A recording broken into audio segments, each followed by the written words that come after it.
Bismillahirrahmanirrahim. Good morning, students. Hope you all will be fine.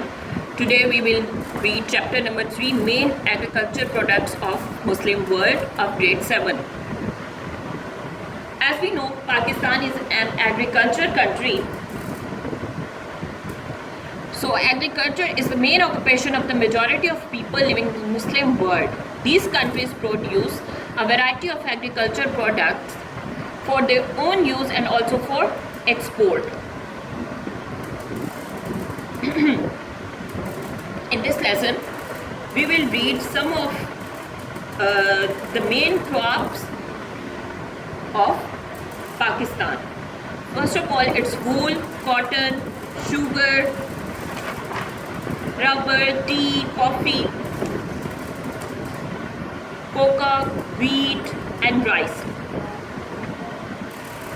Wool is the earliest known textile and comes from sheep, goats, camels,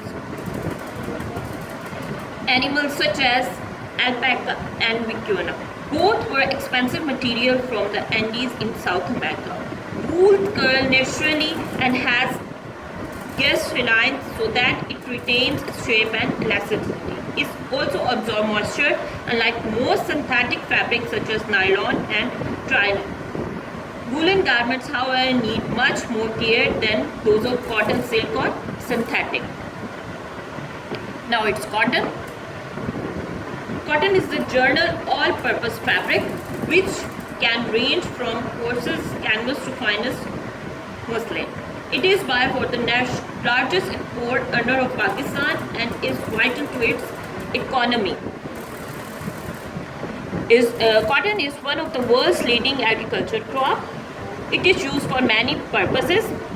It can be made into the thinnest and finest fabric, into heavy canvas for tents and sails. It is comfortable to wear in hot climates.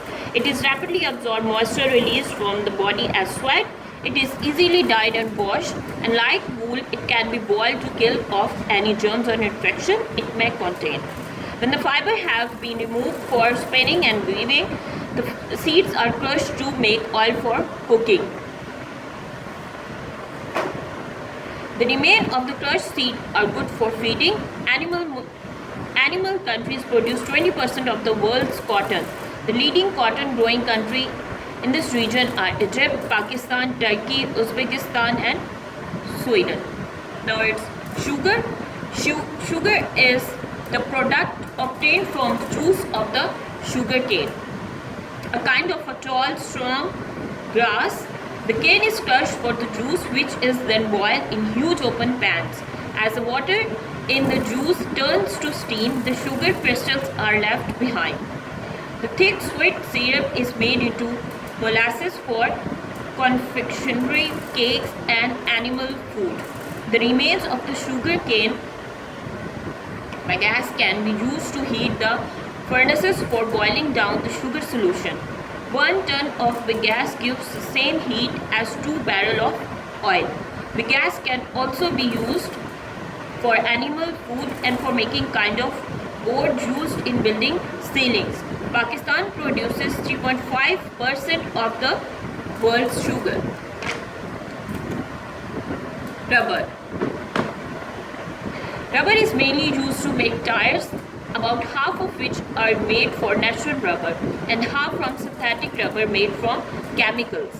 Rubber is also widely used for making hose pipes, belts and machinery in factories and mines, shoes and an insulator in electric equipment.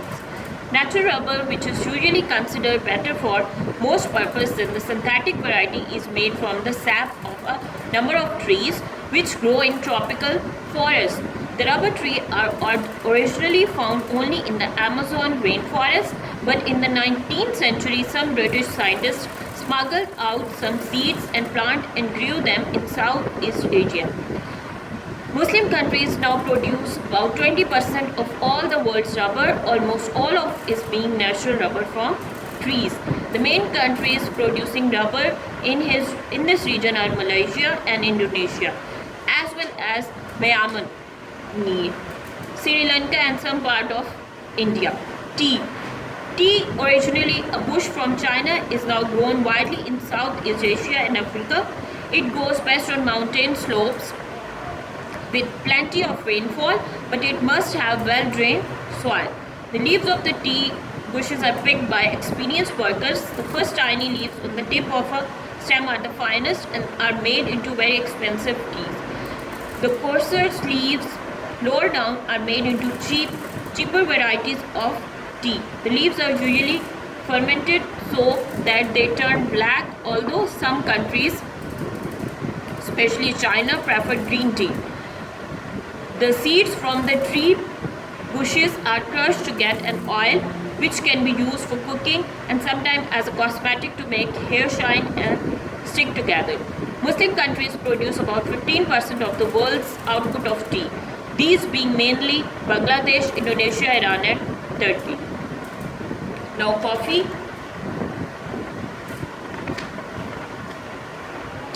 Coffee is also value-aware agriculture products. It was discovered in Somalia, Ethiopia, and it is made from roasting the coffee seeds and grinding them. It processed into instant coffee, does not need to be brewed. Indonesia is main producer of coffee in the Islamic country. Then coca. Columbus found the New World of America. The coca plant, also known as cocoa, was discovered in Mexico, where coca was a drink of the nobles. It became a very popular drink in Europe in 17th century. Chocolate as sweet as we know it today was not invented until 1847. Wheat. Wheat is the most important food crop for much of the world, especially in temperate lands. It is grown in all countries outside the tropics. Most countries have to import huge quantities of wheat, but Pakistan and Turkey are among the very few nations that can grow enough to feed the whole of their population and still have some left for export. These countries, however, find it difficult to compete with nations such as the USA, which has fields measuring many hundreds of hectares and gigantic machines for planting and harvesting. The Muslim world produces nearly 17% of the world's wheat. Rice is the tropical equivalent of wheat, and the amount grown is also about the same as wheat. Rice needs a great deal of water and heat. China and India are easily the largest growers of rice, producing about 2/3 of the world's supply. But the Muslim countries, especially Indonesia and Bangladesh, grow over 18% of the total. Now read it by yourself. If you find any difficulty, do comment in comment box. Thank you. Have a nice day.